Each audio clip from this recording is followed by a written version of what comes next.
Era 1998. Uma pesquisadora chamada Emeran Meyer estava analisando dados de pacientes com síndrome do intestino irritável quando notou algo que não deveria estar ali. Os pacientes não estavam apenas com o intestino perturbado, estavam deprimidos, ansiosos, com alterações de humor que não tinham relação direta com a dor ou o desconforto físico.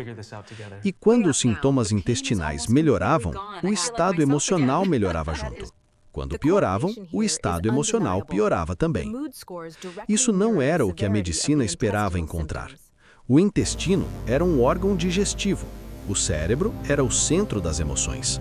Eram sistemas separados, conectados por alguns nervos, mas fundamentalmente independentes. Exceto que os dados diziam outra coisa. O que Meyer e outros pesquisadores estavam começando a documentar era algo que levaria as 2 décadas seguintes para ser aceito pela medicina convencional. O intestino e o cérebro estão em comunicação constante, bidirecional e profunda. E grande parte dessa comunicação não é gerada pelo próprio intestino. É gerada pelos trilhões de micro-organismos que vivem dentro dele, o microbioma intestinal. Você carrega dentro de si aproximadamente 38 trilhões de micro-organismos. Bactérias, fungos, vírus, árquea. A maioria deles concentrada no intestino grosso, em uma densidade que não tem equivalente em nenhuma outra parte do planeta. 1 mililitro de conteúdo do intestino grosso contém mais micro-organismos do que estrelas visíveis no céu noturno a olho nu. E esses micro-organismos não são passageiros, não são invasores tolerados. São parceiros metabólicos que evoluíram junto com a espécie humana por milhões de anos e que executam funções que o organismo humano simplesmente não consegue realizar sozinho. Para entender o que o microbioma realmente faz, precisamos abandonar a ideia de que ele é apenas um sistema digestivo auxiliar. A primeira função que a maioria das pessoas conhece é a digestão de fibras. O intestino humano não produz as enzimas necessárias para quebrar a maioria das fibras vegetais. As bactérias intestinais fazem isso. Elas fermentam as fibras e produzem compostos chamados ácidos graxos de cadeia curta, especialmente o butirato, o propionato e o acetato. O butirato é a principal fonte de energia das células que revestem o intestino. Sem o butirato produzido pelas bactérias, o revestimento intestinal literalmente se enfraquece. Mas isso é apenas o começo. O microbioma participa ativamente da regulação do sistema imunológico. Aproximadamente 70% do sistema imunológico humano está localizado no intestino, em uma estrutura chamada tecido linfóide associado ao intestino. E o desenvolvimento correto desse tecido depende da presença e da composição do microbioma. Estudos com animais criados em condições completamente estéreis, sem nenhum micro-organismo no intestino, mostram sistemas imunológicos profundamente subdesenvolvidos, incapazes de distinguir adequadamente ameaças reais de substâncias inofensivas. O sistema imunológico aprende a funcionar em contato com o microbioma. Sem esse contato, ele não se desenvolve corretamente. Isso tem implicações diretas para a saúde humana moderna. A hipótese da higiene, formulada pelo epidemiologista David Strachan em 1989, propõe que o aumento dramático de doenças alérgicas e autoimunes nas últimas décadas nas sociedades industrializadas está relacionado à redução da exposição microbiana na infância. Crianças que crescem em ambientes excessivamente higienizados, que recebem antibióticos com frequência nos primeiros anos de vida, que nascem por cesariana e são alimentadas com fórmula em vez de leite materno, têm microbiomas menos diversos. E microbiomas menos diversos estão associados a taxas maiores de asma, alergias, diabetes tipo 1, doença de Crohn e outras condições inflamatórias e autoimunes. O microbioma não é apenas um inquilino do intestino. É um componente funcional do sistema imunológico. Mas a descoberta que mais radicalmente mudou a neurociência e a psiquiatria nos últimos 20 anos é o que acontece na conexão entre o microbioma e o cérebro, o eixo intestino-cérebro. O intestino contém aproximadamente 500 milhões de neurônios, mais do que a medula espinhal. Esse sistema nervoso entérico, frequentemente chamado de segundo cérebro, é capaz de processar informações e coordenar funções digestivas completamente de forma independente, sem instrução do cérebro cranial. Mas a conexão vai muito além da autonomia digestiva. O nervo vago, que discutimos em episódios anteriores como o principal componente do sistema nervoso parasimpático, conecta diretamente o intestino ao cérebro.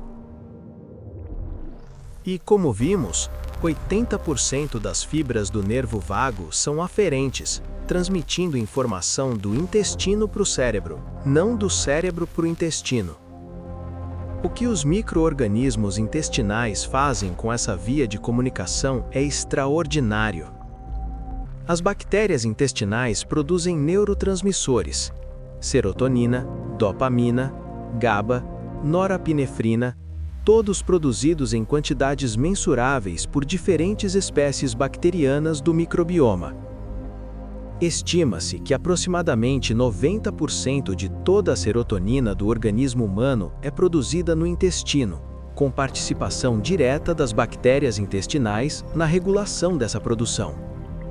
A serotonina intestinal não atravessa a barreira hematoencefálica diretamente, mas ela atua sobre os neurônios entéricos e sobre as terminações do nervo vago, influenciando os sinais que chegam ao cérebro através dessa via. E as bactérias produzem outros compostos que atravessam a barreira hematoencefálica, ou que modulam sua permeabilidade. O que isso significa na prática é que a composição do microbioma influencia diretamente o estado emocional, a resposta ao estresse, a qualidade do sono, a função cognitiva e o risco de desenvolver condições como depressão e ansiedade. Estudos em camundongos mostram que é possível transferir características comportamentais entre animais através do transplante de microbioma. Camundongos naturalmente ansiosos que recebem microbioma de camundongos calmos tornam-se mais calmos. Camundongos calmos que recebem microbioma de camundongos ansiosos tornam-se mais ansiosos. O comportamento viaja com as bactérias.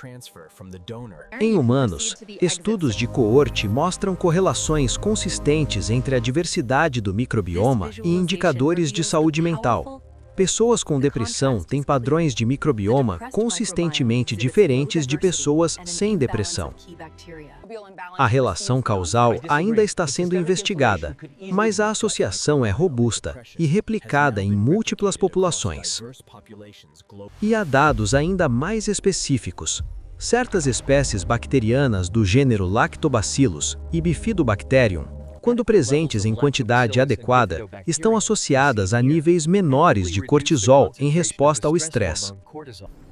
A ausência dessas espécies está associada a respostas de estresse mais intensas e mais prolongadas.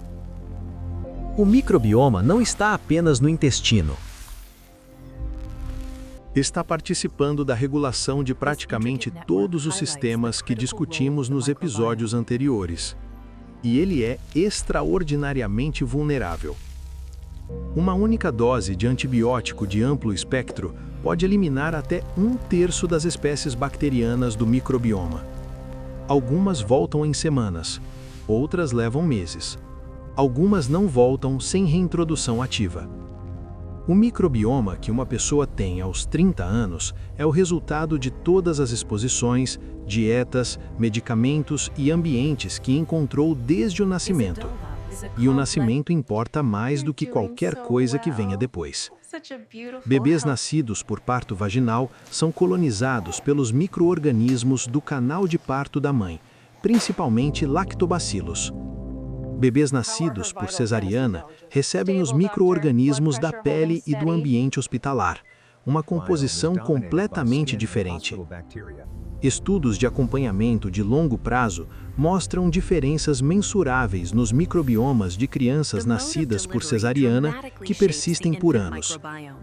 O leite materno não é apenas nutrição. Contém mais de 200 tipos diferentes de oligosacarídeos, compostos complexos que o bebê humano não consegue digerir. Eles existem para alimentar bactérias específicas no intestino do bebê, especialmente Bifidobacterium infantis, que coloniza preferencialmente o intestino de bebês amamentados e que está associada a menor incidência de alergias, menor incidência de infecções e desenvolvimento imunológico mais robusto. O leite materno é um sistema de entrega de pré-bióticos desenhado especificamente para o microbioma do bebê. A pesquisa sobre microbioma está avançando em uma velocidade que torna difícil resumir o estado atual do campo. Transplantes de microbioma fecal, a transferência do microbioma de um doador saudável para um receptor com condição específica já são tratamento aprovado para infecções recorrentes de Clostridioides difficile, com taxas de cura superiores a 90%. Estão em investigação para tratamento de doença inflamatória intestinal, diabetes tipo 2, obesidade, esclerose múltipla e depressão resistente a tratamento. O microbioma está se tornando um alvo terapêutico para condições que nunca foram consideradas doenças intestinais. O que Emeran Mayer começou a notar em 1998 nos seus dados de pacientes era o começo de uma mudança fundamental na forma como a medicina pensa sobre o corpo humano. Não como um conjunto de sistemas separados, cada um com sua especialidade e seu especialista, mas como um ecossistema integrado, onde o que acontece no intestino afeta o cérebro, onde o que acontece no cérebro afeta o sistema imunológico, onde o que acontece no sistema imunológico afeta o microbioma, e onde o microbioma fecha o ciclo, voltando a afetar tudo. Dentro de você existe uma civilização. 38 trilhões de organismos que nunca escolheram estar ali, que evoluíram junto com você por milhões de anos, que produzem compostos químicos que regulam o seu humor, que treinam o seu sistema imunológico, que protegem o revestimento do seu intestino e que comunicam o estado do seu intestino ao seu cérebro 24 horas por dia. E a maioria das pessoas nunca pensou neles como parte de si mesma. Se isso mudou a forma como você pensa sobre o que está dentro de você, se inscreva no canal. Toda semana exploramos o mundo que está presente, mas que os olhos sozinhos não conseguem alcançar. E no próximo vídeo, saímos do corpo humano e vamos para algo que existe em praticamente cada metro quadrado de terra do planeta: as formigas. Não uma espécie, não um comportamento, a sociedade das formigas como um sistema. 24 trilhões de indivíduos organizados em colônias que constroem estruturas, cultivam alimentos, travam guerras e tomam decisões coletivas. Tudo isso sem nenhum líder, sem nenhum plano central, sem nenhum indivíduo que saiba o que o todo está fazendo. Um superorganismo que existe há 100 milhões de anos e que, em termos de biomassa, rivaliza com a humanidade inteira. Não perca!